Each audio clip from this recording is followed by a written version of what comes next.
Yan yung itsura ng turbo nyo pag yung engine nyo kumakain na ng oil. Yan. Pag yung engine nyo ay nag blow by na, yan yung mangyayari sa turbo nyo. Yan.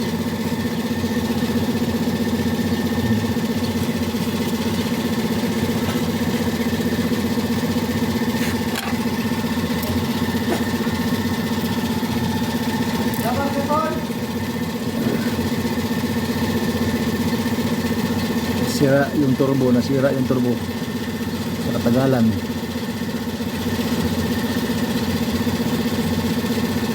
Nag-stack up na yung kanyang